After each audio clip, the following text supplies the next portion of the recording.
جی بالکل، دریا سوات میں گزشتہ روز شام کے وقت آنے والا بالائی علاقوں سے جو ریلا تھا منڈا ہیڈ ورکس پہ، اس کی ریکارڈ جو ہے وہ 2,60,000 کیوسک تک ریکارڈ کی گئی تھی، جو کہ اب تازہ ترین صورتحال کے مطابق 1,15,000 تک پہنچ چکی ہے۔ 1,45,000 کیوسک پانی جو ہے اس میں کمی آ چکی ہے، لیکن دریائے سوات پہ اس وقت جو ہم کھڑے ہیں یہ دریائے سوات پر خیالی کے مقام پر جو ہے تقریباً 3-4 کلومیٹر ہم دور پشاور روڈ پہ کھڑے ہیں، جہاں تک پانی جو ہے وہ بہہ رہا ہے، چونکہ یہ پانی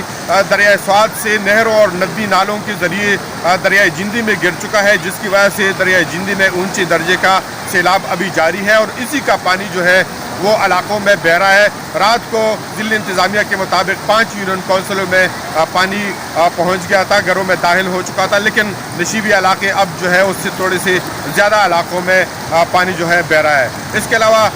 اگر میرا کیمرہ مین آپ کو دکھا سکے تو پشاور روڈ پہ بھی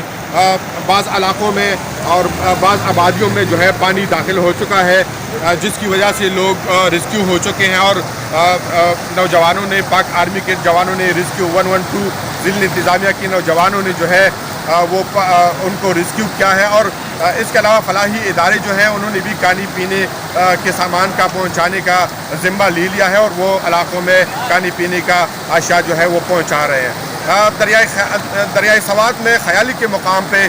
2,60,000 کا ریلا جو ہے وہ بہہ چکا ہے، اب کہ اس میں کافی حد تک کمی آ چکی ہے، اور امید ظاہر کی جا رہی ہے کہ آئندہ 2-3 گھنٹے کے دوران جو ہے سڑکوں سے بھی پانی اتر جائے گا، اور دریائے جندی کا پانی بھی نیچے چلا جائے گا۔ جی